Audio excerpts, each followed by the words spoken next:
What's up, everybody? J Heat Sports Media coming at y'all again with that fire as always. Spitting the hot topics and getting the sports conversation started. Y'all know what I'm talking about: football, basketball, and boxing. All right, so the subject is football. Still talking about the NFL. The playoffs have started, literally. The first game is starting right now as I'm talking about this video. We've got the Houston Texans, I believe, playing against the Los Angeles Chargers. And the Chargers, they have to go to Houston to play against a team that won their division but doesn't have as good of a record as them. I'm not a fan of the way the NFL sets this up. I get because of the way the schedule goes and who the teams play and the significance of winning your division needing to make the playoffs because you win your division. That being said, I think a tweak in the rules should be no matter who's in the playoffs, it should always be the team with the best record gets to play at home. Just my personal opinion. If you're in a weak division and you win your division, you shouldn't get rewarded with the home field and the playoffs unless you've earned it by having a legit record.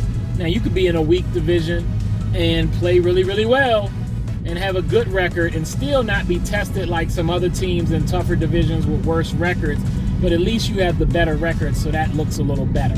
But this nonsense, and they've been doing this forever, so it's a thing, but just not my thing. That being said, I want to get right to it with this first game. I'm expecting the Chargers to win.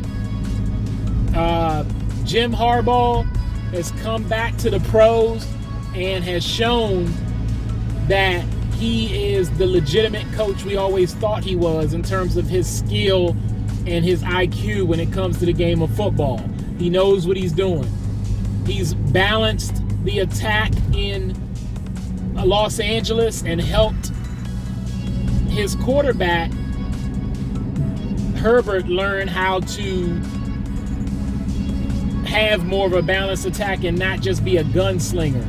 He's leaning towards running the ball, leaning on his run game, leaning on the offensive line and the defensive line. Old school smash mouth football, as much as you can do that in today's NFL with the rules the way they are. They have a traditional way of playing. Harbaugh's way wins games, and it's helped Herbert improve as a quarterback. This is a chance for Herbert to redeem himself, too, after the debacle against the Jaguars last time he was in the playoffs, where they had that game wrapped up and then gave it up. I expect the Chargers to beat Houston. This has been a down year for C.J. Stroud and company. And for a down year, it's not that bad because CJ, people were saying how he had arguably the best rookie year of any quarterback in NFL history. This was the talk by some sports analysts.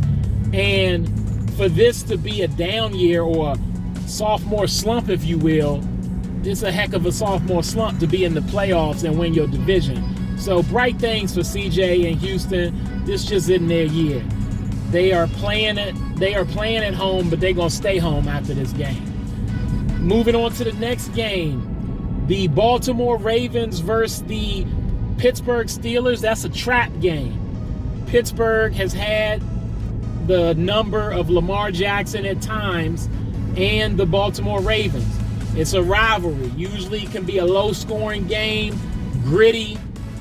You kind of don't know how it's going to go in terms of the score. This could easily be a 17-14 game, or it could turn out to be a 35-17 game. If it's like that, 35-17, that means the Ravens won, in my opinion. The Ravens' defense has come alive and started to look more like they did last year. And Lamar Jackson is the league MVP. I know I did some videos about who would win league MVP. If you don't know, Lamar was named the first team All-Pro, meaning he's considered the best quarterback in the league. So usually when you win first team All-Pro, especially at the quarterback position, you should be the MVP. It'd be shocking if they give the MVP to somebody else. So this is a prove-it game for Lamar, though, because if he loses this game on the cusp of winning the MVP and being first team All-Pro, he won't hear the end of it, and justifiably so, because he's earned that type of criticism because of his greatness. So I got Baltimore, I'll say 24-21, a close one. Now, the next game tomorrow, the Buffalo Bills, it's time for them to start their march to the Super Bowl, because it's Super Bowl or bust for Josh Allen. But kudos to Bo Nix and the Denver Broncos. The fact that they're here, nobody expected that. Sean Payton is getting an opportunity at a redo, or not a redo like he had a bad career before he got to Denver, but a second chance to do great things, let's say that. Bo Nix looks like a quarterback of the future for the Denver Broncos. Their defense is stellar. They have good coverage. They can cover man-to-man and get after the quarterback. They can stop the run. It could make for a tough game, but Buffalo, Josh Allen, they're locked in. They're undefeated at home, and I expect that to continue. They're favored by like 9 or 10. I think they can hold that, because I think they're going to be really out to do what they got to do. So I'll say 27-16. 27-16, I'll go with Buffalo. The night game, you've got to deal with the Minnesota Vikings versus the Los Angeles Rams. That game is an easy one to call to me. I think what happened to Minnesota in that last game of the season with Detroit is going to hurt them. There's going to be some confidence issues with their quarterback.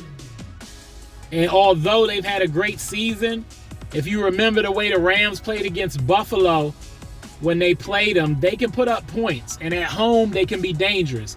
And Matthew Stafford has championship pedigree. The coach has championship pedigree in McVay. I think they're going to squeak out a win. It might only be by a couple points. I'm not going to call the score on this one.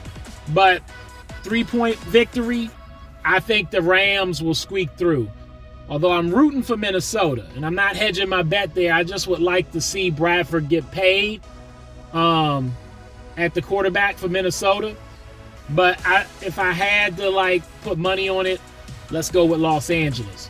And the last one is the easiest one to call. Monday night, my Washington Commanders. Yeah, my Washington Commanders. Even though I'm a huge Patrick Mahomes fan, when it comes to teams, I was born and raised on Washington. And it's surreal just to know not only that they're in the playoffs, but they're legitimate. Now, I know the other night, Jayden Daniels was at the Wale concert, and he was partying, but he looked like he was focused, even though Wale brought him on stage. I expect Jayden Daniels to be calm and cool in big situations like he's been all year. And although it'll be a tough one, yet again playing a team that's got a worse record but won their division, so they get to play at home. I don't like that. Tampa Bay, Baker Mayfield has done some things in his career that have shown he's been impressive. I really like Baker, and I'm rooting for his success because people have written him off, but I can't root for him against Jayden Daniels. Totally expect Jayden Daniels and the Washington Commanders to get the W. I'm glad if they got to go on the road, they go into Florida. At least it won't be cold. And I just think the moment is built for them, and they've got one more win in them at least. And that's my picks for the playoffs. Let's see how it turns out. All right, that's all the time I got. Y'all know what it is, and you know who you looking for. J Heat Sports Media. Remember to like, subscribe, or get at me in the comments. Find me on YouTube, Instagram, X, and TikTok.